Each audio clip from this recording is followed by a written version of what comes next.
নমস্কাৰ news 18 Assam north ইষ্টৰ এই বিশেষ সম্প্ৰচাৰলৈ আপোনালোকক স্বাগতম জনাইছোঁ এটা লাইন গাই দিলে কিনো হ'ব দেশৰ অৱস্থা প্লিজ ওয়েলকাম এটা লাইন গাই দিলে কিনো হ'ব দেশৰ অৱস্থা নাই হয় এটা লাইন গাই দিলে কিনো হ'ব দেশৰ অৱস্থা নাই এইটো জুবিন গাৰ্গে খুব ধেমেলীয়া সুৰত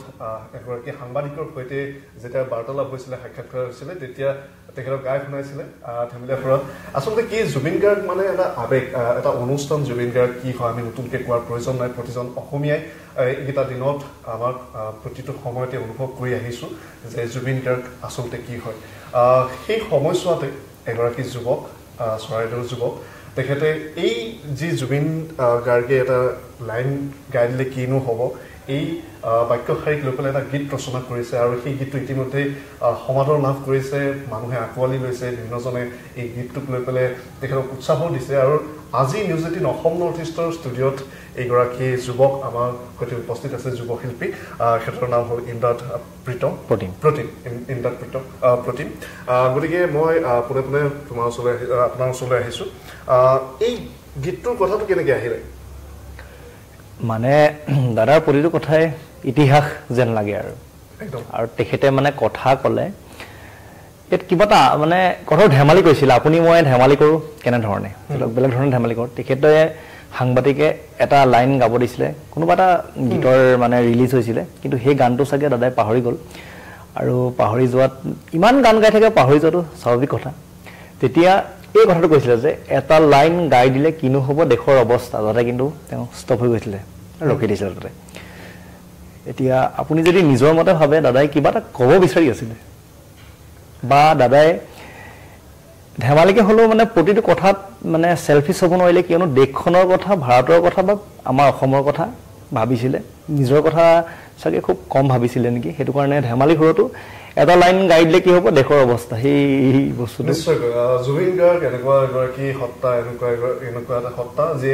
বলিউডৰ পৰা গুচি আহিছিল অসমলৈ অসমবাসীক ভাল পোৱাৰ কাৰণে জননীক ভাল পোৱাৰ কাৰণে আৰু সেই কথা জনাই কোৱাৰ প্ৰয়োজন নাই কিন্তু যেতিয়া মানে কি হয় কোনোবা এগৰাকী ব্যক্তিক আমি সন্মুখত পাওঁ বিশেষকৈ সংগীত শিল্পী বা জুবিন দাৰ নিচিনা এগৰাকী সত্তা তেতিয়া আমি সাংবাদিকসকলে বা যেতিয়া যিয়ে লগ পাই তেখেতে কয় যে কিবা এটা গাই শুনাওঁ তো সেইটোকে তেখেতে ধেমেলীয়া সুৰত কৈছিলে আৰু জুবিন গাৰ্গে ধেমেলীয়া সুৰত বিভিন্ন ধৰণে কথা কৈ আহিছে আৰু এতিয়া আমি সেইবিলাকে তেতিয়া সেই সময়ত আমি এইবিলাক শুনি পেলাই ৰস পাইছিলোঁ হাঁহিছিলোঁ আৰু এতিয়া আমি এইবিলাক শুনিব বিচাৰোঁ চাব বিচাৰোঁ তেখেতে কোৱা প্ৰতিটো শব্দই প্ৰতিটো কান্দিবলগীয়া হৈছে এইবিলাক শুনি নিশ্চয়কৈ যদি এই গীতটো অকণমান আমাৰ ৰাইজক আৰু অকণমান শুনাই দিব পৰা অ'কে গাই দিছোঁ এটা লাইন গাই দিলে কিনো হ'ব দেশৰ অৱস্থা নাই তুমি নাথাকিলে কিনো কৰোঁ ভাবি পোৱা নাই মানুহৰ সংবিধান দিলা তুমি জীৱন দান আজিও শিশু মই আমি তোমাৰ সন্তান এটা লাইন গাই দিলে কিনো হ'ব দেশৰ অৱস্থা নাই খুব ধুনীয়াকৈ এই গীতটো নিজে লিখিছে বুলি কৈছে আপুনি যদি ঈশ্বৰ পুত্ৰ বুলি ইতিমধ্যে বিভিন্নজনে আমাৰ অসমৰ ৰাইজে কয় যে জুবিন গাৰ্গ এগৰাকী ঈশ্বৰ পুত্ৰ আৰু তেখেতে যিমানখিনি দিব পাৰে যিমানখিনি দিছে এতিয়ালৈকে সেয়া মানে আমি হয়তো কল্পনা কৰিব নোৱাৰোঁ তেখেতে জীৱিত কালত প্ৰায় 40,000তকৈ অধিক তেখেতে সৃষ্টি তেখেতে আমাৰ মাজত এৰি থৈ গৈছে আৰু সেই দুখৰ খবৰটো যেতিয়া আহিছিলে সমগ্ৰ অসম এতিয়ালৈকে স্থবিৰ হৈ আছে জাষ্টিছ ফৰ জুবিন গাৰ্গ এটা ট্ৰেইন ইতিমধ্যে সামাজিক মাধ্যমত প্ৰায় 6 মিলিয়নৰ দিশে তীব্ৰ গতিৰে অগ্ৰসৰ হৈ আছে জুবিন গাৰ্গৰ ন্যায় প্ৰসংগটো বিভিন্ন সময়ত উত্থাপন হয় আৰু বহু আমি ওচৰত থকা বুলি ইভেন আমাৰ মুখ্যমন্ত্ৰী মহোদয়গৰাকীয়ে এই বিষয়ত প্ৰতিক্ৰিয়া দি আহিছে মন্তব্য কৰি আহিছে গতিকে সকলো ফালৰ পৰা যদি চাবলৈ যাওঁ জুবিন গাৰ্গ নোহোৱা মানে এটা বিশাল শূন্যতা আৰু সেই শূন্যতা পূৰ কৰিব পৰা হয়তো সংগীত ক্ষেত্ৰখনত নাযাব যেতিয়া জুবিন গাৰ্গ আমাৰ মাজৰ পৰা নোহোৱা হৈ যোৱা সেই খবৰটো আহিছিলে তেতিয়া কামৰ প্ৰতি বহুতে মন বহুৱাব পৰা নাছিলে কামৰ পৰা মানে লগতে জুবিন গাৰ্গৰ প্ৰতি যি শ্ৰদ্ধা বা দিন ৰাতি যি গৰাকী শিল্পীৰ গান শুনি এটা পৰ্যায়লৈকে আহি পাইছে বা ডাঙৰ হৈছে আমি সেই জুবিন যুগৰ এগৰাকী ব্যক্তি বা আমি জুবিন যুগৰ যি জেনেৰেশ্যন বুলি আমি কওঁ নিজকে গতিকে সেই যদি সময়ছোৱাৰ ভিতৰতে আপুনি এই গীতটো ৰচনা কৰি উলিয়াইছে আমি গীতৰ সেই ৰচনা আঁৰৰ কথাখিনি জানিব বিচাৰিম এইটো ৰচনা মানে এনেকুৱা ধৰণৰ দাদাক কোৱা কিছুমান কথাহে আছিলে কিয়নো দাদাৰ যেতিয়া সেই জুই কৰা যেতিয়া শেষত তেওঁ মৃতদেহটো মানে পুৰি আছিলে বা জ্বলাই আছিলে সেইখিনি সময়ত প্ৰতিজন অসমীয়াৰ মানে বুকুৰেহে গম পাইছে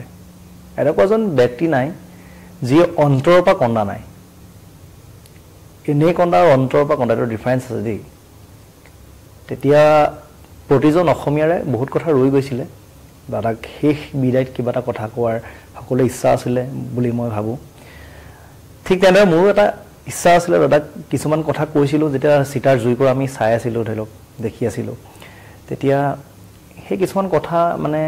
মনতে আছিলে যে শেষ বিদায় জনালোঁ তোমাক উভতি নহাৰ বাটে হেঁপাহ আছিল লগ পোৱাৰ তোমাক প্ৰাণ ভৰি চাবলৈ কলিজাৰ মাজতে ৰাখিছোঁ তোমাকে আঁতৰি যাবলৈ নিদিবা দূৰণিলে তাৰপৰা আমি নামাকৰণ কৰা হৈছে এটা লাইন গাই দিলে কিনো হ'ব দেশৰ অৱস্থা দাদাৰ সেই ধেমেলীয়া লগা ধুনীয়া দুটা বাক্য শাৰী আমি ইয়াৰ লাইনটো ৰাখিছোঁ আৰু গানৰ নামটো ৰাখিছোঁ এগৰাকী ব্যক্তি তেখেত হিন্দীলেণ্ডৰ হয় মানে জাকিৰ তেখেতে খুব মানে শায়ৰী তেখেতে এটা কৈছিলে যিটো ভাইৰেল হৈছে আৰু লগতে জুবিন গাৰ্গৰ কাৰণে শ্ৰদ্ধাঞ্জলি জনোৱা সময়ত যেতিয়া তেখেতৰ পাৰ্থিৱ শৰীৰটো লৈ অহা হৈছিলে তেতিয়া সেইখিনি সময়ত যথেষ্ট ভাইৰেল হৈছিলে ছ'চিয়েল মিডিয়াত যে এগৰাকী ব্যক্তিত্বই কি কৰিছে এগৰাকী ব্যক্তি কিমানখিনি দি গৈছে সেয়া প্ৰতিফলন হয় যেতিয়া মৃত্যুৰ সময়ত কিমান মানুহে সেই মানুহজনক স্বচক্ষে চাবৰ কাৰণে বাছপথলৈ ওলাই আহে আৰু জুবিন দাৰ ক্ষেত্ৰত বা জুবিন গাৰ্গৰ ক্ষেত্ৰত তেনেকুৱাই হ'ল গোটেই সমগ্ৰ অসম ৰাজপথলৈ আহিছিলে মই দেখিবলৈ পাইছোঁ আপোনাৰ চকুৰ চলি আছে জুবিন গাৰ্গক মই ব্যক্তিগতভাৱে কথা পতাৰ সৌভাগ্য মোৰ নহ'লে কিন্তু মই তেখেতক আশে পাশে দেখিছোঁ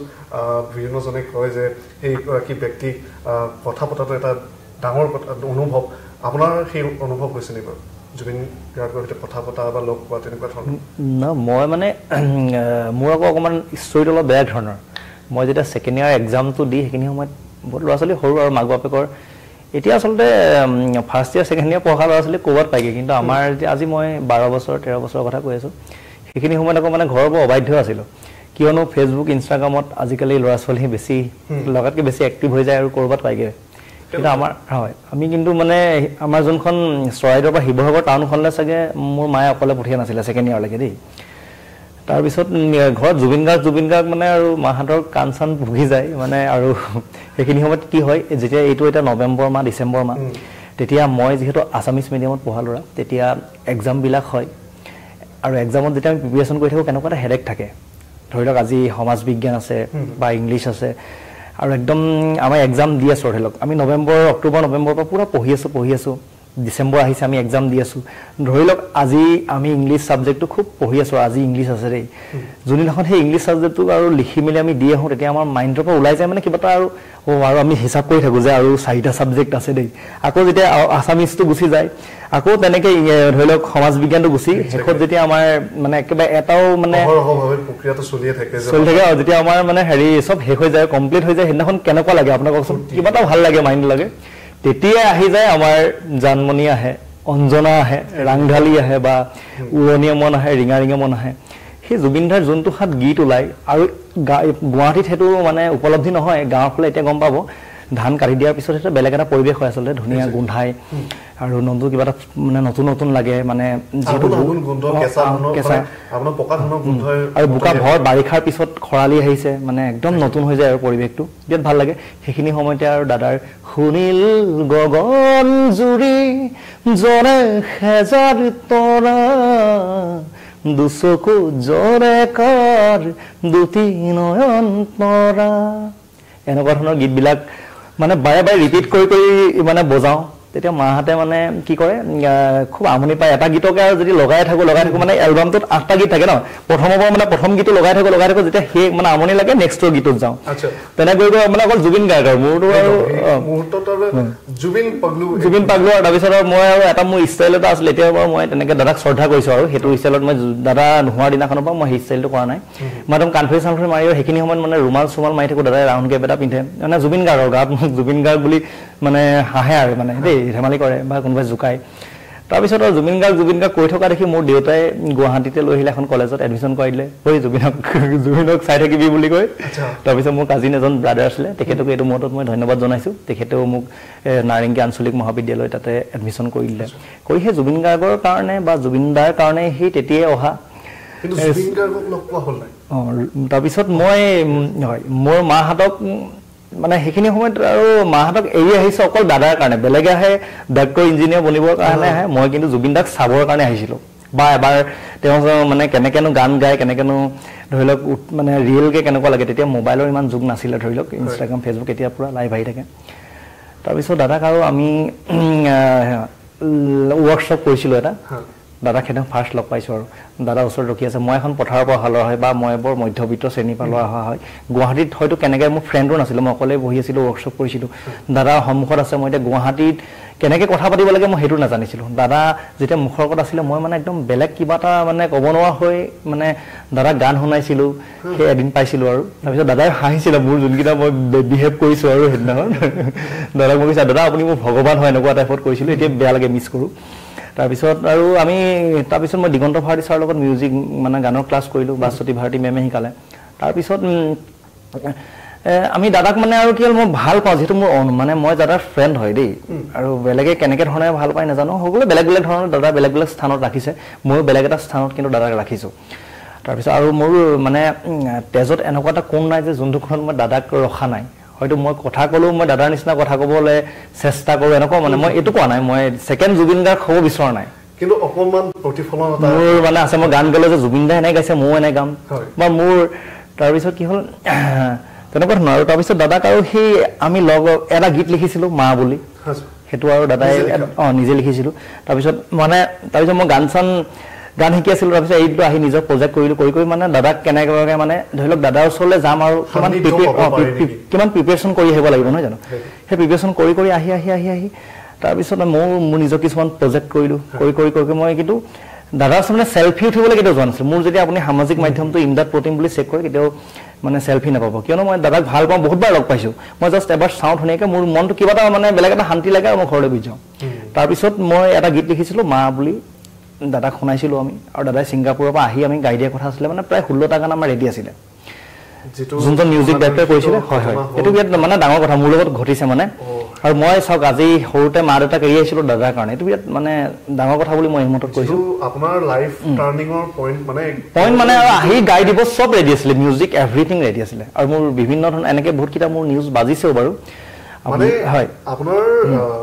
আপুনি সকলোখিনি যাত্ৰা অতিক্ৰম কৰি আপোনাৰ ফাইনেল ষ্টেজত যিজন ভগৱান হিচাপে মানি আপুনি সেই গাঁৱৰ পৰা চহৰলৈ আহি এখন কলেজত আপুনি ইমান দিন থাকি গানৰ সৈতে জড়িত হৈ সংগীত শিকি তাৰপিছত আপুনি যেতিয়া প্ৰজেক্ট কৰি জুবিন গাৰ্গৰ ওচৰলৈ লৈ যাবলৈ সেই যি তেখেতৰ সৃষ্টি সেই কণ্ঠ যাদুকৰী কণ্ঠ সন্মুখলৈ লৈ যোৱাৰ সেই প্ৰস্তুতি শেষ নহওঁতে সেই বেয়া খবৰটো আহিছিল হয় আৰু মাজতে বহুত ষ্ট্ৰাগল কিন্তু বহুত গৈছে কাৰণ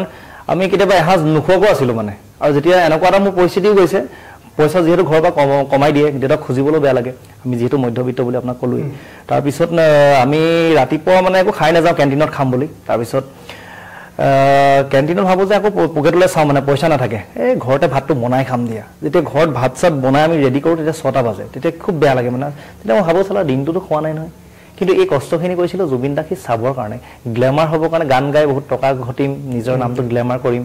আজি যিসকলে খুলি খালে সেই তেনেকুৱা ব্যক্তি এজন হোৱা হ'লে চাগে হ'ব নোৱাৰিলোঁ মানে জীৱনত সেইটো কাৰণে চাগে আজি মোক কোনেও চিনি নাপায় আপুনি মোক চিনি পায় বা আপুনি মোৰ নাম শুনিছে নেকি ইমদাদ প্ৰতিম বুলি বা মোৰ এই ফেচটো আপুনি দেখাটো নাই আগতে ন কিন্তু সেই মানুহজন নহ'লোঁ কাৰণে দাদাক ভাল পাওঁ মানে আমি এজন দৰ্শক হয় দাদাই এটা কথা কৈছে যে যিয়ে চেল্ফি উঠাই দিয়ে চেল্ফিছ হয় কিন্তু মোৰ আপুনি এখনো ফটো নাপায় কিন্তু 2খন বা 3খনৰ বাহিৰে আপুনি একখনো ফটো নাপায় দাদাৰ লগত কিন্তু বহুতবাৰ আৰু দাদা যেতিয়া গাড়ীখন মানে ৰজাৰ দৰে লাগে মানে সেই গাড়ীখন দেখিলে আমাৰ বেলেগ এটা ফিল হয় যোনটো চকা দুটা লগাই থোৱা আছে গাড়ীখনত সেই গাড়ীখন দেখিলে য'ত মানে গাড়ীখন দেখা পাওঁ আমি চব কাম বাদ দিওঁ আপুনি বিশ্বাস কৰক মানে মই এনে স্কুটি লৈ আমি ঘূৰি ফুৰোঁ কেতিয়াবা লগৰবিলাকে হেঁতে আমি একদম জেগাৰ পৰাই ঘূৰা আৰু দাদা ক'তনো নামে খালি দূৰৰ পৰা চাই থাকোঁ মানে দাদা নামিলেই মানে এনেকৈ খোজ কঢ়াৰ ধৰণটোৱে ভাল লাগে তেখেতৰ মুখখন চাই থাকিলেই কিবা এটা ভাল লাগে আৰু এতিয়া মই মানে মোৰ মতে ভগৱান মই জুবিন দাকে মই ভগৱান হিচাপত মই লৈছোঁ আৰু মোৰ কাৰণে ভগৱান বুলি যদি কয় জুবিন দাৰ নামটো চাগে প্ৰথমতে থাকিব আপুনি প্ৰজেক্টৰ কথা কৈছিলে তাৰ গীত কেইবাটাও আপোনালোকে প্ৰিপেয়াৰ বা প্ৰস্তুত কৰা বুলি কৈছিলে এই মুহূৰ্তত যদি মই আপোনাক সেই কোনোবা এটা গীতৰ কথা সুধো বা গাবৰ কাৰণে কওঁ আপোনাৰ অসুবিধা হ'ব পাৰে নেকি বাৰু অসুবিধা মানে কি একো নাই বাৰু মই হেৰি কৰিব পাৰিম যদি ৰিলিজ হৈছে বা যদি ৰিলিজ একো নাই দাদাৰ কাৰণে এইটো মানে মই এতিয়া অসমবাসীক বিলাই দিয়া যেন হৈছে আৰু ধৰি লওক যদি কোনোবাই শুনি গাই অনুকৰণ কৰে যি কৰে আৰু এইটো দাদাৰ কাৰণে মই সৃষ্টি কৰিছিলোঁ যিটো দাদাই গাব নাপালে আৰু মই গাই যে টকা আৰ্জি মই জনপ্ৰিয় হ'ম মই সেইটো কেতিয়াও আশাত কিন্তু নাইকিয়া কিন্তু এই লাইনটো খালি এটা লাইন গাই দিলে কিনো হ'ব দেশৰ অৱস্থা এইটো সকলোৱে বুজক খালি যে দাদাই ধেমালি কৰিলেও যাতে অসমৰ কথা ভাবিছিলে দেশৰ কথা ভাবিছিলে আৰু দাদাৰ নামত এটা সদায় গীত সৃষ্টি হওক যাতে অসমত যদি আমি আৰু আপোনাৰ সৃষ্টি কিবা সৃষ্টি মোৰ যোনটো মাৰ ৰিচেণ্ট প্ৰজেক্টৰ দাদাই গাব নাপালে সেইটো মানে এতিয়া আপুনি মোক কওঁতে মানে কিবা লাগে আৰু গানো হেৰি হৈ যায় কিন্তু বোলো অকণমান মই গাই দিছোঁ আৰু দাদাক আমি শুনাইছিলোঁ গানটো আৰু দাদাৰ গোটেইটো যোনটো ষ্টাইল আছিলে দাদাৰ গান গোৱাৰ ধৰণটো দাদাই খুব ভাল পাইছিলে গানটো আৰু দাদাই মানে কেতিয়াও কিছুমান গান থাকে দাদাৰ ওচৰলৈ লৈ গ'লে আচলতে এইটো লিৰিক্স হোৱা নাই বুলি নিজেই মানে তেখেতে মানে কাৰেকশ্যন কৰে কিন্তু এইটো গীত মানে একো হৈছেও নাই কোৱা নাই হোৱা নাই কোৱা কিন্তু এইটো গান শুনিছিলে মই আপোনাক অকণমান গানটো শুনাই দিছোঁ জীৱনৰ ৰংবোৰে সৰালে ঠিকনা কোনেনো শুনিব সুধিব মোৰ মনৰ কথা ইটুপি দুটুপি চকুৰো বাগৰি স্মৃতিবোৰ সাৱতি আঁচুৰৈ আঁতৰি কুশৰে আচনে মা হেমাখৰ ঘৰ আমাৰ ঘৰ ল'ৰালিৰ ঘৰ সপোনৰ ঘৰ এনেকুৱা ধৰণে আছিলে মাক লৈ যিহেতু দাদাই জংকী বাৰ মাক খুব ভাল পাইছিলে তো মাৰ এটাৰ সৃষ্টি মই দাঙি ধৰিছিলোঁ কিন্তু দাদাই মানে মোৰ ইমান এটা ইচ্ছা আছিলে বিশ্বাস কৰক যে দাদাৰ ওচৰত মই দাদাৰ ভইচত শুনিম যে প্ৰতিটো পল নেযায় নোপোৱাই মা হেপাহৰ এখনি ঘৰ ধুমুহাই আগচিলে মা তোৰ কথা মনত পৰিলে দুচকুত চকুৰ সৰে তোৰ কোলাত টোপনি যোৱা আজি মনতে পৰে হেপাহৰ ঘৰ আমাৰ ঘৰ ল'ৰালিৰ ঘৰ সপোনৰ ঘৰ এইটো দাদাৰ কণ্ঠত মই কথা এটা ক'ব বিচাৰিছোঁ যাতে মানে ভুল নাভাবে কোনো সংবাদ কৰ্মী হিচাপে বা সাংবাদিক হিচাপে আমি আৱেগ এৰাই চলিব লাগে কিন্তু জুবিন দাৰ ক্ষেত্ৰত আমি প্ৰতিবাৰে বিফল হৈ পৰোঁ ক'ৰবাত সেই আৱেগখিনি আহি যায় আৰু আপুনি যিখিনি গাই শুনালে যিটো জুবিন দাৰ কণ্ঠত হয়তো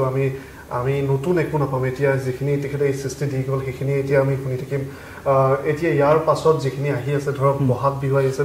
জুবিনবিহীন বহাগ আমি কল্পনাই কৰিব নোৱাৰোঁ কেনেকুৱা এটা পৰিৱেশ হ'ব সেয়া এতিয়া এই মুহূৰ্তত হয়তো আমি সিমানখিনি ভাবিব নোৱাৰোঁ যে কেনেকুৱা ধৰণৰ জুবিন মানে বহাগৰ এই বিহু ফাংচনত যি ধৰণে জুবিন দাৰ গীত মানে ৰজন জনাই থাকে ইফালৰ পৰা সিফাললৈকে বোকাত ডান্স কৰে মানুহে বৰষুণত তিতি জুবিন দাৰ সেই গীত উপভোগ কৰে জুবিনবিহীন বহাগৰ সেই মঞ্চকেইখন এতিয়া মানে কল্পনা কৰিব পৰা যোৱা নাই গতিকে তেনেকুৱা সময়তে যথেষ্টখিনি তেখেতৰ যি অনুপস্থিতি সেয়া অনুভৱ হ'ব তেখেতে গীত এটা গাই থৈ গৈছিলে তেনেকৈ গতিকে সকলোখিনি যদি চাওঁ তেতিয়াহ'লে জুবিন গাৰ্গক আমি জীয়াই ৰাখিব লাগিব তেখেতক উদযাপন কৰিব লাগিব আৰু আপোনালোকৰ নিচিনা যি যুৱ চাম আছে তেওঁলোকে আগভাগ ল'ব লাগিব যিয়ে সংগীতৰ সৈতে ওতঃপ্ৰোতভাৱে জড়িত হৈ আছে আৰু তেখেতৰ যি সৃষ্টিৰাজি আছে সেইখিনিক আগুৱাই লৈ যোৱাৰ লগতে নতুন নতুন সৃষ্টিৰো অসমৰ সংগীত জগতখন জীপাল কৰি ৰাখিব লাগিব খুব ধুনীয়াকৈ আপোনাৰ এই প্ৰজেক্টসমূহ আগুৱাই লৈ যাওক যিটো আমি জুবিনদাৰ কণ্ঠত আপোনাৰ প্ৰজেক্টটো শুনিব নোৱাৰিলোঁ যি ধৰণে আপুনি মা শীৰ্ষক গীতটো গাই শুনালে আপুনি সেইকেইটা গীত ৰাইজলৈ এৰি দিয়ক সমানেই সমাদৰ লাভ কৰক যি ধৰণে আপোনাৰ এটা লাইন গাই দিলে কিনো হ'ব দেশৰ অৱস্থা এই গীতটো ইতিমধ্যে সমাদৰ লাভ কৰিছে আপোনাৰ নাম এতিয়া লাহে লাহে মানুহে বিচাৰিছে যে ইন্দাত কোন হয় বিচাৰিবৰ কাৰণে লৈছে আৰু আপোনাৰ কণ্ঠত আমি অনাগত সময়ত আৰু বহুতকেইটা গীত নিশ্চয়কৈ শুনিব পাম বুলি আশা কৰিছোঁ জুবিন গাৰ্গ এটা অনুষ্ঠান হয় আৰু সেই অনুষ্ঠানটো আমি উদযাপন কৰি থাকিব লাগিব শেষত কিবা যদি আৰু আপোনাৰ ক'বলগীয়া আছে বা দৰ্শকক যদি আপুনি কিবা এটা ক'ব বিচাৰে এতিয়া আপুনি যিহেতু ক'লে এইবাৰ অনুষ্ঠানৰ কথা ক'লে যিহেতু আৰু এই গোটেই অনুষ্ঠানটো দাদাৰ পৰাহে আচলতে আকৌ অসমত যে অসমীয়া গান শুনিব ল'লে আমি যিমান জনামতে মোৰ দেউতাহঁতৰ মতে বা মোৰ ককাহঁতে যেতিয়া কৈছিলে ধৰি লওক তেখেতে এটা নতুন ধাৰাৰ এটা সৃষ্টি কৰিলে যি ধৰণে এটা তেখেতে সুৰ এটা লৈ আহি অসমীয়া ৰাইজক এটা দিলে নতুন প্ৰজন্মক বিশেষকৈ আকৃষ্ট কৰিলে সেইখিনি আমি নিশ্চয়কৈ তাৰ কাৰণে ঋণী হৈ থাকিম তেখেতে আৰু বনাই থৈ গ'ল ন এতিয়া মঞ্চখন বনাই থৈ গ'ল কাৰণে আজি ধৰি লওক এজন জনপ্ৰিয় এতিয়া যোন মানে এতিয়াৰ পৰ্যায়ত আমাৰ অসমে যোনে ধৰি লওক গীত গাই আছে মানে যোনে জনপ্ৰিয়তা অৰ্জন কৰি আছে সেই মঞ্চখন কিন্তু এজন দাদাইহে বনাই থৈ গ'ল কিন্তু নিশ্চয় সেই মঞ্চ দাদাজনকে আজি হেৰুৱাই দিলোঁ আমি কিন্তু জুবিন গাৰ্গ কায়িকভাৱে নহ'লেও আমাৰ মাজত তেখেত সদায় আছে থাকিব অনন্তকাললৈ